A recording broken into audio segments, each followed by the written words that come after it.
인생에 있어서 우리가 중요하게 투자해야 될 가장 큰 투자가 있다면 그것은 씨를 뿌리는 것입니다. 지난주에 어떤 어르신이 저에게 씨와 묘종을 좀 주셨어요. 그래서 대파도 심고, 이번 주말에 비가 참 많이 왔잖아요. 미나리도 심고, 부추도 심고, 또 상추도 심고, 또 수수나까지 주셔서 마당에 다 심었어요. 제가 작년에도, 저는 평소에 농사를 잘 지을 줄 모르는 사람인데 시골 출신이 아니라서 말입니다.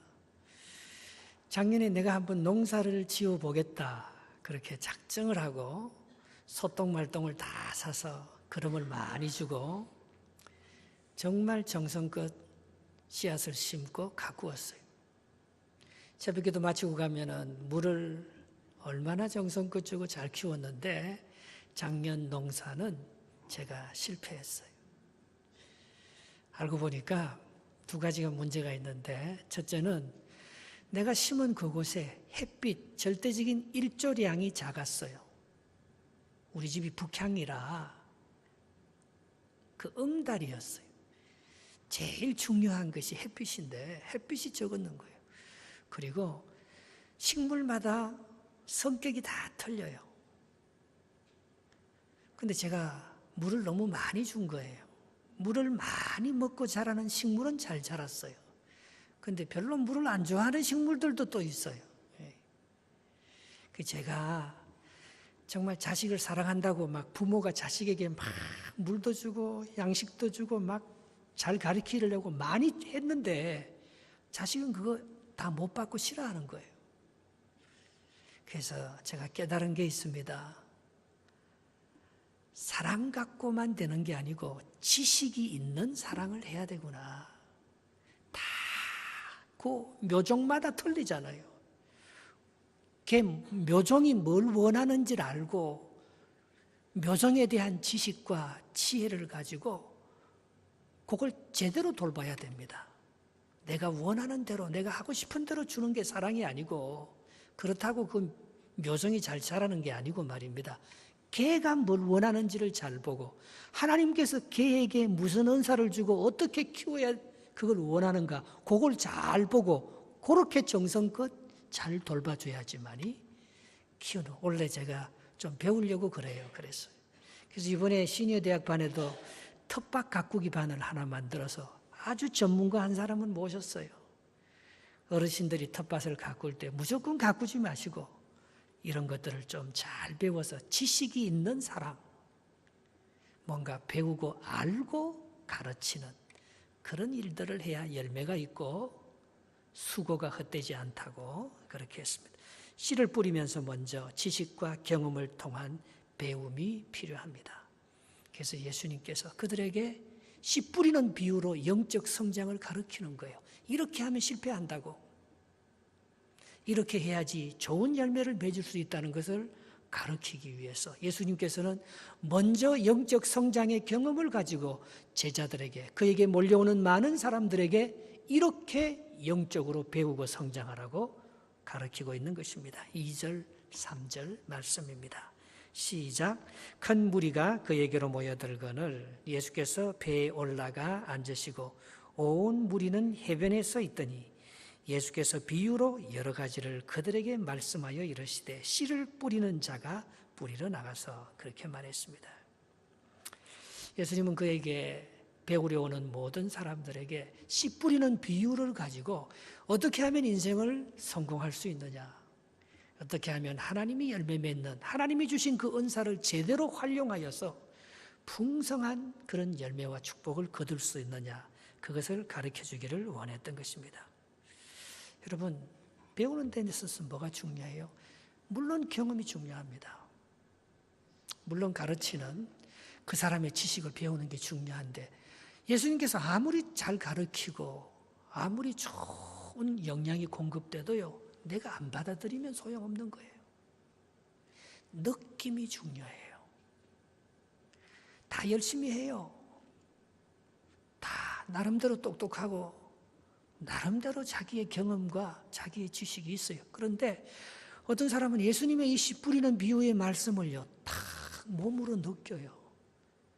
그래서 이럴 때는 이렇게 적용하고 저럴 때는 저렇게 적용하고 하는, 그게 남들보다 뛰어난 거예요. 똑같이 공부하고 똑같이 합격하고 똑같이 직장생활하고 똑같이 결혼해서 똑같이 자녀를 낳습니다. 어떤 사람은 그걸 몸으로 느껴요. 그래서 늘 실수하지요. 늘 자녀를 가르치면서 실패해요, 우리는. 그러나 어떤 사람은 그걸 느껴서요, 그걸 참 잘 배워서 적용을 잘하는 거예요. 이렇게, 이건 내가 잘못했구나. 이건 이렇게 하면 안 돼. 이건 조금 이렇게 좀 해봐야 돼. 다른 사람들의 경험을 바탕으로 예수님이 우리에게 가르쳐 주신 말씀과 믿음을 가지고 그걸 순간순간마다 적응하면서 내가 느끼는 그 다가가는 체험이 다른 것입니다. 느낌이 다른 거예요. 신앙생활에는 영적인 성장만 중요한 게 아니에요. 정서적인 느낌이 너무 중요해요. 느낌과 감정이 틀어져 버리면 아무것도 안 해버려요. 가장 중요한 것이 가정생활도 인간관계도 정서적인 감정이 얼마나 중요합니까? 옛날에는 이건 소용없다고 생각했어요. 이거는 신앙과 말씀과 상관이 없다고 생각했어요. 그러나 그 묘종이, 그 식물이 원하는 그 느낌을 나하고 똑같이 느껴야 돼요. 그 자녀가 느끼는 그 느낌을 부모가 똑같이 느껴야 돼요. 그게 아니면 아무리 부모가 똑똑해서 많이 넣어주고 많은 영향을 준다고 해서 그 식물이 잘 자라고 그 자식이 잘 되는 거 아니에요. 자식은 참 잘 느끼고 그릇도 좋고 훌륭한데 그 부모가 조금만 같이 느끼고 밀어주고 함께 한다면 얼마나 좋겠습니까? 마가복음 6장에 오병이 이어의 기적이 나옵니다. 그 기적의 본체가 뭐겠습니까? 어떻게 그 엄청난 오병이 이어의 5천 명을 먹이는 그 기적이 일어날 수 있겠습니까? 그것은 5천 명이 예수님의 말씀을 들어온 그 많은 무리들의 마음과 예수님의 마음이 딱 맞는 거예요. 그래서 그런 기적이 일어나는 것입니다. 마가복음 6장 34절에 기적이 어디서부터 비롯되는지 우리에게 말씀해 주고 있습니다. 같이 한번 읽어보겠습니다. 예수께서 나오사 큰 무리를 보시고 그 목자 없는 양 같음을 인하여 불쌍히 여기사 이에 여러 가지로 가르치시더니, 저기서 제일 중요한 게 뭐예요? 예수님의 마음, 정서가 중요한 거예요. 수많은 무리를 보고 그들에게 무조건 가르치려고만 했다면 이게 좋은 거야. 너 이걸 알아야 인생을 잘 살 수 있어. 예수님이 하나님이 되어서 가르치려고만 했다면 인간은 하나님의 가르침을 다 받을 수가 없습니다. 자식은 부모의 가르침을 다 받을 수가 없습니다. 그런데 예수님의 마음속에 뭐예요? 저들은 목자가 없다는 거예요. 그래서 열심히는 살지만, 잘 살고 싶어서 노력은 하지만 그 길을 모른다는 거예요. 그래서 너무 불쌍한 거예요, 그들이. 그 마음이, 그 국률, 예수님 속에 있는 그 국률, 띵퍼시, 그 공감, 그것은 그들과 함께 고통받고 있다는 거예요. 식물이 뭘 원하는지를 아는 거예요. 자식이 뭘 원하는지를 아는 거예요. 세상이 뭘 원하는지를 아는 거예요. 하나님이 나에게 뭘 원하지는 그 느낌을 잘 캐치하는 사람, 거기에 열매가 있습니다. 거기에 하나님께서 우리에게 주신 축복을 누릴 수 있는 비결이 있는 것입니다. 기적의 뒤안길에 우리는 한번 파헤쳐 봐야 합니다. 그들이 목자 없이 방황하는 모습을 상상해 보셨습니까? 예수님이 고뇌하는 모습을 느껴지지 않습니까? 그래서 가르치시고 그래서 굶주린 백성들을 먹일 수 있었다는 것입니다. 예수님은 무리를 편안히 먹이기 위해서 광야에서 잔디밭으로 자리를 옮기게 합니다. 편안하게 해주는 거죠. 하나님이 역사할 수 있도록, 그 사람들이 예수님이 주는 음식을 다 받아 먹을 수 있도록 모든 것을 마련하고 주니 예수님의 안목에는 잔디가 보이던 거예요. 다른 사람들이 안 먹이는 것만 보이지만 환경을 어떻게 조성해 줘야 될지. 여러분, 도움 준다고 도움 다 받지 않습니다. 도움 받으면서도 도움 주는 사람들이 굉장히 기분 나쁠 때가 있습니다. 구제한다 구제를 다 받는 게 아닙니다. 내가 물을 많이 준다고 식물이 다 좋아해서 잘 자라는 거 아닙니다. 참 지혜가 필요해요. 뭘 좀 알아야 돼요. 어떻게 저렇게 내 마음을, 누가 열심히 일하는데요, 저 사람은 내 마음을 모르고 일해요. 그러면 하나도 안 반가워요. 반갑습니까 그게? 내가 뭘 원하는지, 내가 원하는 내 마음의 중심을 꿰뚫고 어떤 사람은 도와줍니다.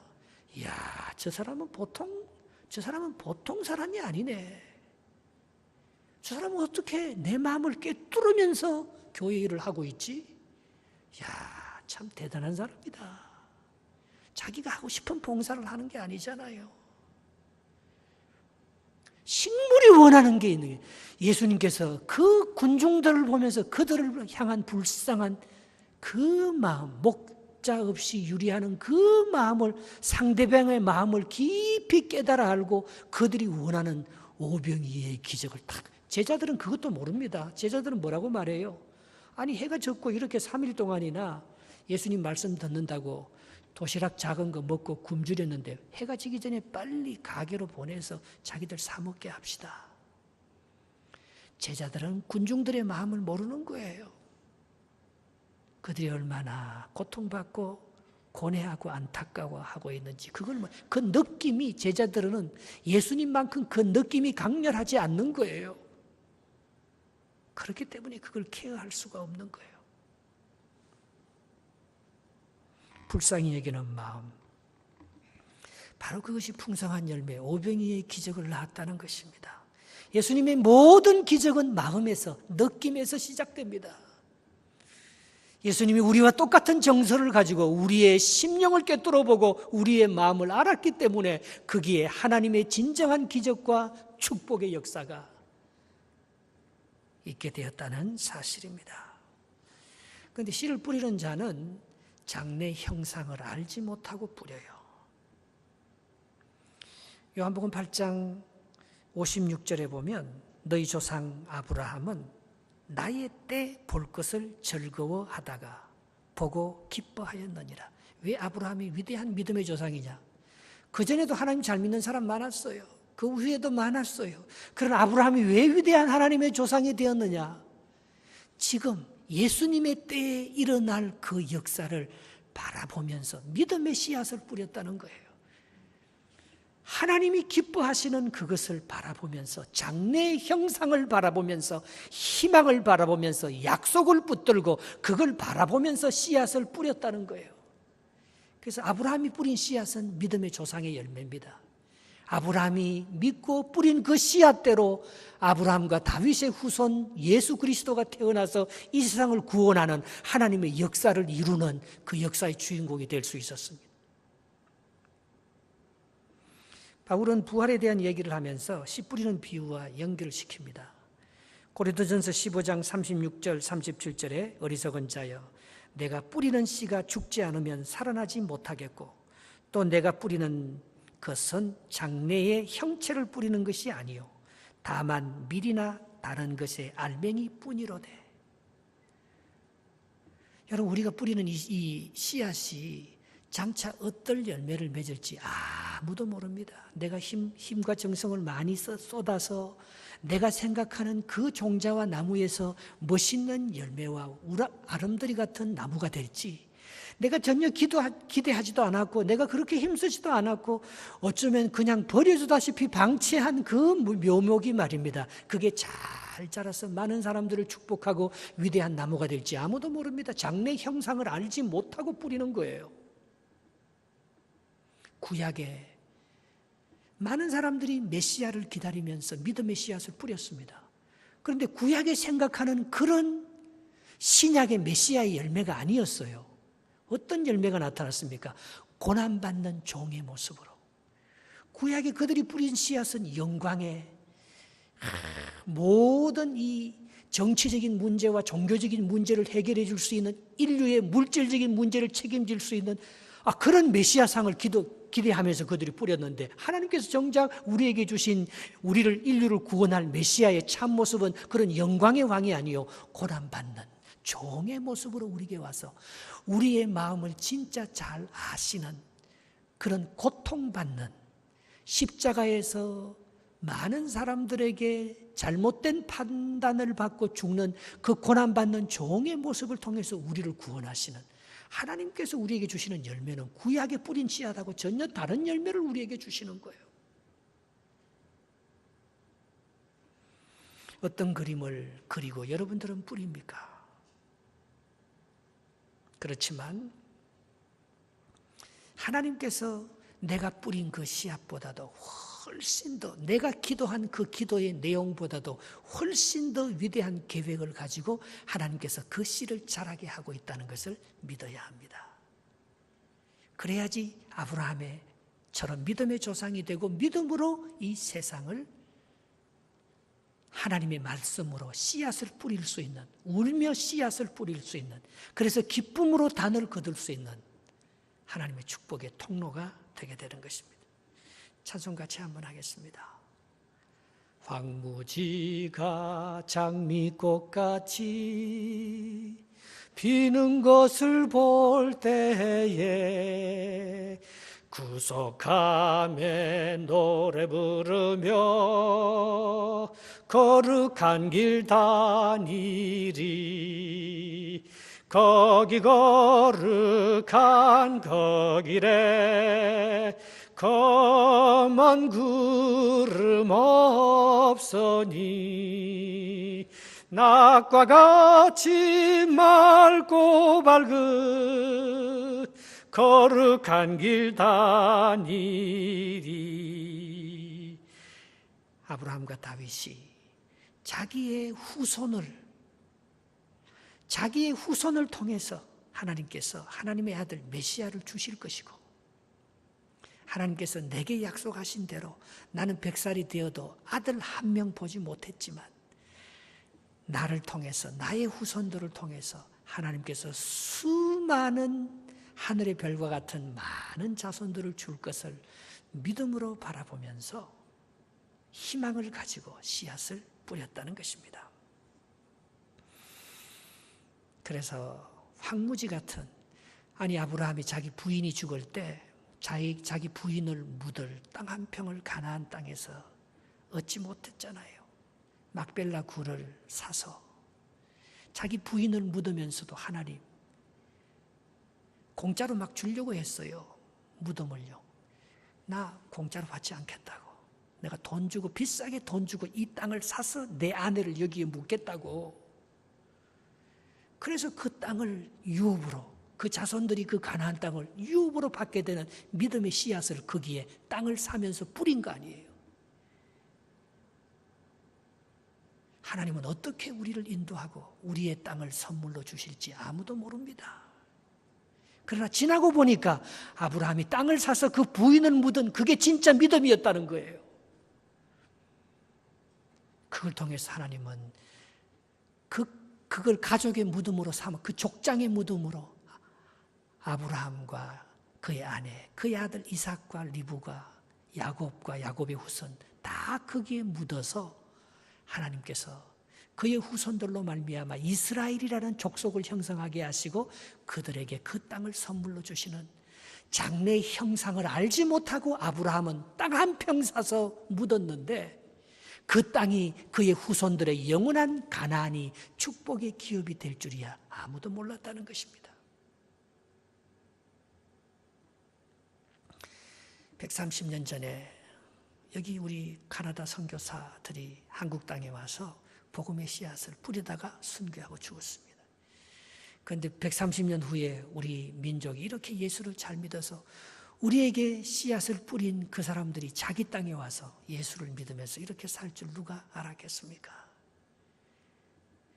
그것은 순교를 각오하고 희생을 각오하고 하나님의 나라의 그 희망의 역사, 저 버려진 땅, 저 별 볼 일 없는 저 조성 땅도 우리가 복음을 전하고 저들도 하나님의 사랑을 받으면 우리 서구와 똑같이, 우리 카나다나 미국이나 이 유럽에 똑같이 복을 받은 기독교 왕국과 똑같은 그런 나라처럼 저 나라 사람들도 우리 예수 그리스도를 믿고 내가 뿌린 씨앗 때문에 정말 위대한 민족이 되고 축복받는 자녀들이 많이 나타날 거라는 아브라함과 같은 믿음을 가진 그 선교사들이 뿌린 씨앗 때문에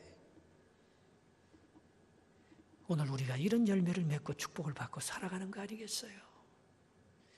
우리가 여기 이사 왔지만 10년 동안 우리 여기 예배당은 우리가 여기 건물을 우리가 꾸려서 열심히 만들어서 이렇게 썼지만 저 땅은 다 버려진 땅이에요.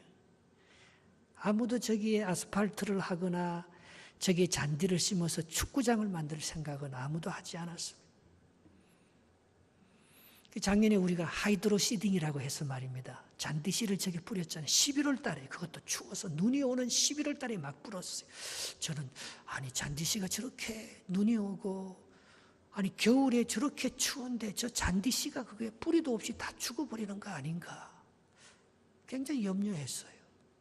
그런데 봄이 되어서 보니까 저기 얼마나 잔디들이 지난 겨울에 그 추위와 눈을 다 뚫고 그 생명력이 쫙 올라오는지 정말로 황무지가 장미꽃으로 변하지 않습니까? 누군가가 믿음을 가지고 씨를 뿌렸기 때문에 그럴 것입니다. 누군가가 희망을 오늘 하루 먹고 살 것만 생각하면 씨를 뿌리지 않습니다. 그러나 10년 후, 20년 후를 바라보고 그러나 그 추위와 어둠이 있어도 하나님께서 그것을 뚫고 하나님께서 희망의 역사를 바라고 믿음으로 누군가가 심는 사람은 오늘 저렇게 아름다운 씨앗과 푸른 초장을 만들어가는 역사를 그렇게 하게 되는 것입니다. 여러분 씨를 뿌렸다고 하루아침에 다 좋은 열매가 나타나는 거 아닙니다.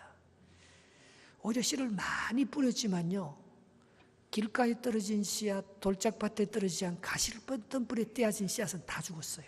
하나도 열매 맺지 못했습니다. 4개를 뿌렸다고 하면 3개는 다 죽은 거예요. 만약에 그걸 알았더라면 실망해서 씨를 안 뿌렸을 거예요. 내가 뿌려봤자 다 죽는데 뭐. 여러분이 많이 수고해봤자 다 되는 건 아니잖아요. 또 실패하고, 뿌렸는데 길가에서 또 실패하고, 뿌렸는데 돌짝밭이라 조금 이렇게 싹이 나오는 것 같지만 뿌리가 없어서 또 실패하고, 뿌리가 깊어서 잘 올라가는데 다 커서 열매 맺기 직전에 세상의 염려와 재리의 유혹과 사람들의 공격, 환경을 극복하지 못하고 또 죽어버리고, 그걸 알았더라면 내가 이렇게 헛수고할 걸 왜 씨를 뿌렸나. 그렇게 여기서 계속해서 말하는 더러는입니다. 4절, 5절, 7절 한번 읽어보겠습니다. 4절, 5절, 7절 시작. 씨 뿌릴새 더러는 길가에 떨어짐에 새들이 와서 먹어버렸고, 5절, 더러는 흙이 얕은 돌밭에 떨어짐에 흙이 깊지 아니하므로 곧 싹이 나오나, 7절, 더러는 가시떨기 위에 떨어짐에 가시가 자라서 기운을 막았고. 다 안 되는 거예요. 안 되는 게 더 많아요. 대부분 안 돼요. 더러는 가끔, 종종, 그런데 마지막 더러는 되는 거예요. 마지막 더러는 8절 한번 읽어봅시다. 더러는 좋은 땅에 떨어짐에 어떤 것은 100배, 어떤 것은 60배, 어떤 것은 30배의 결실을 하여 전혀 생각지도 못하는. 더러는 sometimes, 종종 이따금 떨어진 어떤 씨가 말입니다, 100배 열매를 맺어서 다른 데 잃어버렸던 모든 것을 다 커버하고도 더 많은 축복을 주는 그런 역사를 만들어냈다는 것입니다.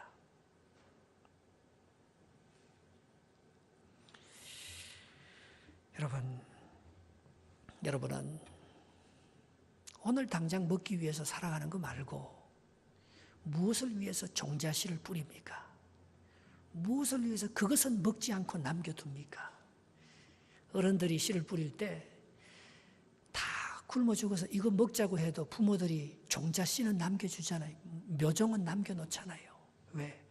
그걸 내년 봄에 뿌려야지만이 또 내년 한 해를 살아갈 수 있기 때문에 그것은 굶어 죽어도 안 먹습니다. 숨겨놓고 내년에 풍성한 열매를 바라보면서 그 종자씨를 준비해 놓는 거예요. 여러분 앞으로 20년을 바라보면서 여러분 무슨 씨를 뿌리고 무엇을 여러분들 준비해 놓습니까? 근데 이 좋은 씨가 하루아침에 되지 않고요. 계속 이거 어쩌면 과정이에요. 길가를 지나서 돌짝밭을 지나서 가시밭을 지나서 옥토가 되는 거예요. 하루아침에 옥토가 안 됩니다. 그러니까 많이 뿌려야 돼 일단은요. 또 실패하고 작년 농사 또 올해 농사 제가 또 실패할지 몰라요. 또 실패하고 내년에 농사 또 실패하고 그러나 나는 내가 농사를 못 짓는 게 아니고 농사에 대한 경험, 농사를 한 번도 안 지어봤기 때문에 농사를 못 짓는 거예요. 내가 매년 실패하면서 5, 6년 계속해서 씨를 뿌리다 보면 길가밭이 돌짝밭이 되고 돌짝밭이 가시덤불이 되고 가시덤불이 어느 날 옥토가 되지 않겠습니까? 아브라함도 계속해서 실패하는 거예요. 아브라함 시대 복을 하나도 못 받았어요. 그러나 그는 희망을 포기하지 아니하고 믿음으로 계속해서 가나안을 향한 꿈을 버리지 않고 믿음의 씨를 계속해서 뿌리는데 아브라함의 아들 이삭 때도 축복이 안 오고 이삭의 아들 요셉 때도 진정한 축복을 못 받고 야곱의 아들 요셉 때도 국무총리가 되어서 축복을 받는 것 같지만 그게 남의 나라서 요셉이 죽고 나서 430년 동안 애굽에서 종살이 하면서 계속해서 실패하고 고난받지 않습니까? 그런데 어느 날 원하지도 않았던 모세라는 사람이 딱 나타나서 이스라엘을 구원하고 그들에게 출애굽을 선물로 주는 하나님의 역사가 있었습니다. 전혀 그건 들어는 좋은 땅에 모세라는 하나의 씨앗이 뿌려져서 하나님께서 그런 열매를 맺은 거지. 아브라함이 그렇게 기도하고 바랐던 것이 430년이라는 그 고통의 긴 터널을 거친 다음에야 하나님께서 그런 축복을 주실 줄 누가 알았겠습니까? 포기했더라면 그것도 못 누릴 텐데 언젠가는 주실 거야. 하나님 내가 생각하고 원하는 방법으로 주시는 않더라도 하나님께서 뭔가 계획하시고 준비하신 하나님의 뜻이 있을 거야. 그걸 믿음으로 뿌리는 거 아닙니까? 그런데 호세아 7장 보면 우리가 믿음을 뿌릴 때 이 길가밭이 되고 이 돌짝밭이 되고 가시덤불이 되는 이유가 있습니다. 우리가 영적인 성장을 못하고 진정한 하나님의 영적인 축복을 받지 못한 이유가 다 있는 거예요. 네 가지 이유를 호세아 7장에 그걸 지적하고 있어요. 그 첫 번째는 달구어진 화덕 때문이라는 거예요.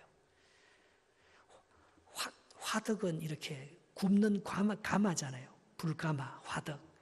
그게요, 다 죽었는 줄 알았는데 불씨가 항상 남아있는 거예요. 욕망과 죄의 불씨가 우리에게 많이 남아있는 거예요. 그래서 우리가 하나님 앞에 완전한 순종을 늘 못하고 내 욕심대로 합니다. 끝에 가서는 뒤집어져요, 보면. 끝에 가서는 끝까지 그걸 인내하고 하나님의 축복을 받지 못하고 끝에는 내 욕심으로 변질돼 버려요. 달구어진 화덕 때문이라는 것입니다. 그 두 번째는 뒤집지 않는 전병. 빵을 구울 때, 전병을 구울 때 한쪽으로만 계속 부으면 안 되잖아요. 타버리잖아요. 못 먹잖아요. 뒤집어줘야 되는데. 그래야지 양쪽이 앞면과 뒷면이 잘 굽혀서 먹기 좋은 전병이 되는데 뒤집지 않는 군병같이 너희들이 신앙생활이 한쪽으로 치우쳐져 있다 이거예요. 그리고 어리석은 비둘기. 비둘기는요, 자기가 먹이를 찾아서 먹어야 건강한 비둘기가 되는데 사람들이 던져주는 먹이를 그게 쉽다고 그것만 자꾸 먹기 때문에 비둘기가 병이 들고 뚱뚱해지고 못 날게 돼. 어리석은 비둘기처럼 너희들이 신앙생활 하나님이 주신 수고의 떡을 먹지 아니하고 너희들이 열심히 노력해서 노동의 대가를 받지 아니하고 불로소득이나 남의 것을 탐하거나 불의하게 그렇게 번 돈으로 살아갈 때 그건 진정한 너의 축복이 되지 않는다는 거죠. 마지막으로 쏘기는 활, 목표를 잃어버린 활이 내 쏜 대로 안 날아갑니다. 그거는 활이 잘못된 게 아니고 내 마음이 비뚤어진 거죠. 이런 것들이 너희로 하여금 진정한 열매를 맺지 못하게 하는 거죠. 그런데 열매는 어떻게 맺느냐?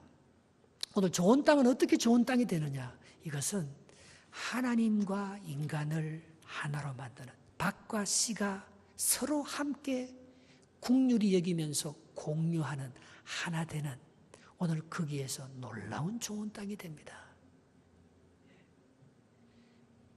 그래서 여러분들은 20년 후를 바라보면서, 아니 여러분 시대 말고 여러분 자녀들 시대, 여러분 손자, 자손의 자손을 바라보면서 이 시간 무슨 씨앗을 여러분 뿌리고 있습니까? 그것은 하나님의 마음과 내 마음과 자식의 마음이 일치할 때, 서로 중보하며 일치할 때 거기에 놀라운 좋은 땅에 30배, 60배, 100배 되는 열매가 맺힐 것이라고 말씀하고 있는 것입니다. 우리가 구원을 받고 우리가 하나님의 축복과 열매를 받은 이유도 딱 하나입니다. 예수님이 하나님이 인간이 되셨기 때문에 우리가 그런 축복을 받은 거예요. 빌립보서 2장 5절 6절 말씀입니다. 같이 한번 읽어보겠습니다. 너희 안에 이 마음을 품어라. 곧 그리스도 예수의 마음이니 그런 근본 하나님의 본체시나 하나님과 동등됨을 취할 것으로 여기지 아니하시고 종의 형체를 가져 십자가에 죽으셨으니 이는 죽기까지 순종했으니 곧 십자가에 죽으심이라 했습니다. 여러분, 열매는요, 내가 살아서 내가 자식에게 뭐 좋은 것을 공급하고 가르쳐서 그렇게 맺는 게 아니고요, 하나님과 나 사이를 연결하면서 예수 그리스도가 하늘의 미랄이 되어 하나님과 동등됨을 취할 것으로 여기지 아니하시고 인간의 마음으로 돌아와서 예수님이 우리의 마음과 같은 느낌을 가졌기 때문에 우리 인간이요 좋은 땅이 되어서 열매 맺는 거예요. 어제 우리 하늘이 결혼식이 있었습니다. 이문희 집사님 딸. 근데 부러운 것이 하나 있었어요. 저도 대학교 다니고 제가 교회에서, 대구 영락교회에서 신앙생활을 했는데 내 철칙이, 그리고 내가 전도사 생활하면서 내가 총각 전도사로 인기가 좋았다고요. 얼마나 총각 전도사가 인기. 근데 내 철칙이 나는 교회 안에서 결혼하지 않는다. 그러면 연애당이 되니까. 근데 나 오해받지 않으려고 굉장히 조심했어요. 교회 안에서 스캔들이 생기면 이건 문제가 생기기 때문에 나는 교회 안에서 연애하지 않는다. 그게 내 철칙이에요. 그리고 우리 청년들도, 우리 교회 안에 청년들 참, 그 영락교회 안에 청년들 너무 많았어요. 나도 좋아하는 청년들도 있었고요. 자기들도 나 좋아하는 청년들도 많았어요. 근데 나는 마음의 선을 딱 긋고 있었던 거예요. 나는 우리 교회 청년들하고는 결혼하지 않는다. 선을 딱 긋은 거예요. 그럼 괜히 오해받고 오히려 이 스캔들이 있고 무리가 있으면 난 여기 청년부 있지도 못하고 어렵게 된다. 내가 이걸 나 철칙으로 삼고 있었다고요. 근데 어제 서부장로교회 거기 하늘이하고 규현이가 결혼하는데 그 가정이 14번째인가 15번째 그 청년부 안에서 결혼한 카풀이라는 거예요. 그 자기의 기도 제목이 100명의 카풀이 청년부 안에서 결혼하는 것이 자기들의 기도 제목이라는 거예요. 내가 깜짝 놀랐어요, 나는. 여러분, 물론 자기들끼리 몰래 사귀고 잘못된 사귐을 하면 그게 스캔들이 되고 문제가 되겠지만 목사님한테 얘기하고 건전한 사귐을 하면 얼마나 좋습니까? 그리고 교회 안에서 결혼해야 교회 안에 남지요. 그래야 우리 교회가 미래가 있고 희망이 있는 거죠. 다 결혼해서 나가버리고 다 딴 데 가서 안 믿는 사람하고 조건 좋은 사람하고 결혼해버리면 교회 안에서 결혼한 사람은 좀 나쁜 것 같지만 진짜 그 사람과 그 가정을 알잖아요. 좀 사돈끼리 좀 껄끄러울 수도 있겠지만, 그러나 사실 그거보다도 더 딴 데 가서 모르는 사람 지나가고 나면 사람이 똑같고 또 썩는 결혼도 많잖아요. 사실 알고 보면 교회 안에서 결혼도 참 좋은 거예요. 그래서 나도 생각을 좀 바꾸기로 했어요. 기도를 좀 바꾸기로 했어요. 스캔들이 생기는 것은 좀 무리가 되겠지만 교회 안에서 청년들이 좀 건강한 교제를 하면서 우리 교회 안에서도 커플들이 좀 만들어지면 얼마나 행복하고 좋을까. 그게 연결이 되잖아요. 일세와에서. 그래서 저는 20년 후에 우리 동신교회와 나의 비전과 나의 목표를 생각하면서 아버지와 자식이 같은 느낌을 가지는 가정, 그게 훌륭한 가정이잖아요. 우리 교회 안에 있는 우리 성도들이요, 자식을 사랑하고 기도하면서 우리 안에서도 같은 느낌으로 서로 가정을 꾸리고 그렇게 만들어가는 가정. 특별히 우리 교회 안에서 말입니다. 부모와 자식, 어른들을 잘 공경해서 우리 어른들, 우리 카나다도요, 노인 인구가 20% 넘어갔어요. 캐나다 아기 많이 낳잖아요. 아기 많이 낳아야 됩니다. 어제 결혼 주례하는 사람은 아기를 3명 이상 낳으라고 강조를 안 하대요. 나는 3명 이상 안 낳는 그 신혼부부들은 결혼 주례해 주지 않습니다. 무조건 3명 이상 낳아야 돼요. 우리 자식 보고는 5명 낳으라고. 5명 낳으라. 아니, 믿음의 사람들이 5명, 주는 대로 7명 정도 낳으면 얼마나 좋아요. 주는 대로 다 낳아야지요. 예. 하나님 주시는 은혜를 마음껏 누리면서 그게 좋은 땅이 되는 거죠. 좋은 땅은 내가 생각하는 한 명 자식을 통해서 낳고 내가 내 방법으로 내가 내 자식을 양육해서 정성껏 키운다고 되는 것이 아니고 하나님과 연결되고 부모와 연결되고 내 후손과 연결되면서 풍성한 자식의 자식을 놓는 그 연결고리, 그 느낌, 그 따뜻한 정서와 그 사철의 봄바람을 부는 그 가정과 교회의 따뜻한 그 분위기가 우리에게 좋은 땅을 만들어가는 거죠. 그래서 우리는요, 우리 교회 노인들을 노인들을 잘 섬기면 좋겠어요. 참 그거 잘 되는 것 같아요. 그리고 특별히 장애자, 앞으로는요, 더 많은 장애자들이 나옵니다. 더 많은 그런 사람들을 왕따시키거나 이상하게 여기에 휠체어를 끌고 워커를 끌고 마음대로 드나들 수 있는, 지금요 세계 7억의 장애자들이 있는데 1%만 예수 믿습니다. 이 북미에는 3%만이 장애자의 3%만이 교회 출석합니다. 부끄러워서 안 나옵니다. 우리 교회도 사랑부 있지만 주위에 조금 부족한 자녀를 가진 사람들 교회 안 나옵니다. 안 보냅니다. 뭔가 닫혀져 있는 거죠. 연결이 안 되는 거죠. 그 좋은 땅이 될 수가 없는 거예요. 우리의 마음을 더 넓혀야 합니다. 우리의 마음을 우리가 생각하는 그 선을 넘어서 다른 곳에 씨를 뿌려야 합니다. 우리가 생각하는 마음의 폭을 넓혀서 하나님의 사랑과 손을 잡고 세대와 세대를 연결시키며 가정과 가정을 연결시키며 좋은 땅으로 예수님이 십자가의 짐으로 하나님과 우리 사이를 좋은 관계와 좋은 땅으로 만들었어요. 그래서 최고의 축복, 예수님이 하나님의 아들이라 될 수 있었던 최고의 축복은 그가 화평케 하는 자였기 때문에 그런 것입니다. 화평케 하는 자는 복이 있나니 저희가 하나님의 아들이라 일컬음을 받을 것이며 했습니다. 예. 우리의 마음을 넓히고 부모들도요, 교회 안에 좋은 청년이나 좋은 믿음의 식구가 없나 이렇게 보고 서로 아름다운 교제와 또 믿음 안에서 건강한 관계를 맺으면서 우리 안에 좋은 커플들도 좀 많이, 좋은 어른들도 많이 만들고 자식을, 좋은 자녀들 많이 낳고, 예. 그렇게 하면서 그 중에 들어는 좋은 땅이 되어서 교회와 민족을 살리고 30배, 60배 열매 맺는 하나님의 역사가 있을 것입니다. 그런 믿음의 씨앗을 오늘도 뿌리겠다. 앞에 보이는 유익한 것만 따먹으려고 하지 말고 내가 원하고 싶은 그 물 많이 주고 양식 많이 줘서 내 자식 잘 키우려고만 하지 말고, 정말 자식은 누가 잘 클지 몰라요. 그게 잘 크기 때문에 내 자식도 잘 되고 교회가 잘 되고 민족이 잘 되는 거 아니겠어요? 우리의 마음을 넓혀서 정말 씨 뿌리는 자, 이 내 땅의 비유를 생각하면서 씨 뿌리는 자로 내가 어떤 씨를 뿌리고 다닐 것인가, 그걸 생각하면서 여러분의 삶에, 여러분들의 후손에 좋은 열매들이 풍성하게 맺히는 아름다운 씨앗들, 아름다운 사철의 봄바람이 부는 그런 가정이 되시기를 주님의 이름으로 축복합니다. 기도하겠습니다.